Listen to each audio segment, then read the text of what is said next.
বলেছিলাম না, পুলিশের যে সমস্ত অফিসার মিথ্যা মামলা করে সাধারণ মানুষের বিরুদ্ধে, সাংবাদিকদের বিরুদ্ধে, বিরোধী দলের বিরুদ্ধে, তাদের কাউকে ছাড়া হবে না। তাদের বিরুদ্ধে আদালতের ভেতরেও লড়াই হবে, আদালতের বাইরেও লড়াই হবে। আজকে ইলেকশন কমিশনকে ধন্যবাদ দেবো এই কারণে, তারা কালীঘাটের ওসির পদ থেকে সরিয়ে দিল ওসি চামেলি মুখোপাধ্যায়কে, শুধুমাত্র মেমারি বিধানসভার বিজেপি প্রার্থী মানব গুহের অভিযোগ পত্র পেয়ে।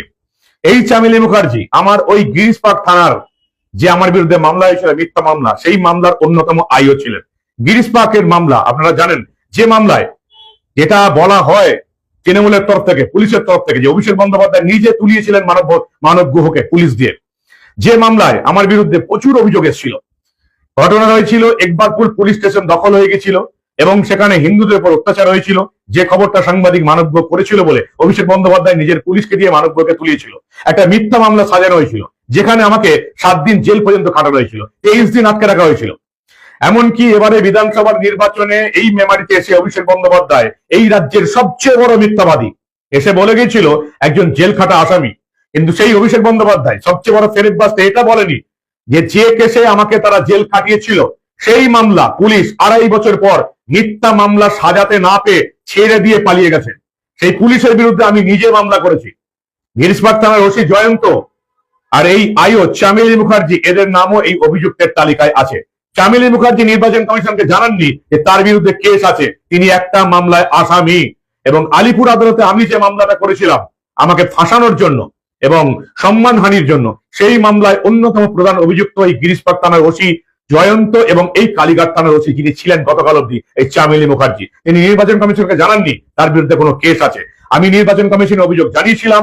নির্বাচন কমিশনকে ধন্যবাদ যে আমার অভিযোগ পাওয়ার পর এই ওসি চামেলি মুখার্জিকে তারা রাতারাতি কালীঘাট থানার ওসির পদ থেকে সরিয়ে দিয়েছে। এই আইও চামেলি মুখার্জি, তার বস গিরিশপাড় থানার ওসি জয়ন্ত বাবু, যে মিথ্যা মামলাটা করেছিল ভাইপোর কথা শুনে মানব গুহের বিরুদ্ধে, যে মিথ্যা মামলাটা তারা 2.5 বছর পর ছেড়ে পালিয়ে গেছে ভয়ে, মিথ্যা মামলা সাজাতে না পেরে। এখানে এই মামলার অন্যতম প্রধান আইও ছিলেন এই চামেলি মুখার্জি। তিনি ওই বসেদের কথা শুনে আমার বিরুদ্ধে তদন্ত করেছিলেন। যারা আমার বিরুদ্ধে অভিযোগ করেছিল আদৌ তারা সঠিক কিনা, আদৌ তাদের অস্তিত্ব আছে কিনা, আদৌ তারা অভিযোগ করেছে কিনা, কোন রকম তদন্ত করেনি। বলেছিলাম আপনাদের যে পুলিশকে অত্যন্ত সাবধান করেছিলাম যে তাদের বিরুদ্ধে আদালতের ভেতরেও লড়াই হবে, আদালতের বাইরেও লড়াই হবে। পুলিশ যেটা চেষ্টা করে সাধারণ মানুষের বাড়িতে 3 গাড়ি পুলিশ পাঠিয়ে তাকে মরালি হ্যারাস করা, সামাজিকভাবে হ্যারাস করা এবং সমাজের চোখে ঘৃণ্য প্রতিপন্ন করা, পুলিশের বিরুদ্ধে সেটাই করবো আমি চ্যালেঞ্জ দিয়েছিলাম কলকাতা পুলিশকে এবং সেই কাজটা আমি করে দেখিয়েছি। আলিপুর আদালতে লড়াই হচ্ছে, সোশ্যাল মিডিয়াতে লড়াই হচ্ছে এই সমস্ত পুলিশ কর্মীদের বিরুদ্ধে যারা শুধুমাত্র তৃণমূলের পা চেটে চলে। কোন রকম চটিজাদা পুলিশকে আমরা এই রাজ্যে থাকতে দেব না। এদের বিরুদ্ধে আদালতের ভেতরেও লড়াই হবে, আদালতের বাইরেও লড়াই হবে। সেই লড়াইয়ে আজকে আমি অন্তত প্রথম স্টেপটা জিতলাম। কালীঘাট থানার ওসির পদ থেকে সরানো হলো চামেলি মুখার্জিকে, কারণ তিনি হচ্ছেন আলিপুর আদালতে মানব গুহ করা মামলায় অন্যতম প্রধান অভিযুক্ত এবং আসামি। একদিনও হাজিরা দেননি। যে কোনো দিন আলিপুর আদালত থেকে এই চামেলি মুখার্জির নামে বডি ওয়ারেন্ট বেরোবে এবং এনাকে গ্রেপ্তার করা হবে। তাই সেই রকমের একজন পুলিশ অফিসারকে কখনো কালীঘাট থানার ওসির পদে থেকে ইলেকশন করানো যায় না। আমার অভিযোগের সত্যতা প্রমাণ হয়েছে।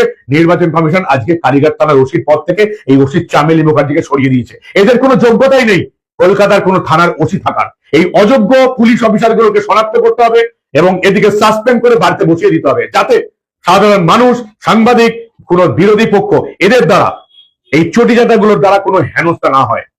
এবার গিরিশপাড় থানার ওসি জয়ন্ত বাবুর পালা। তিনিও আগামী 1-2 বছরের মধ্যে এই আমার করা মামলায় জেলে যাবেন, এটা নিশ্চিত।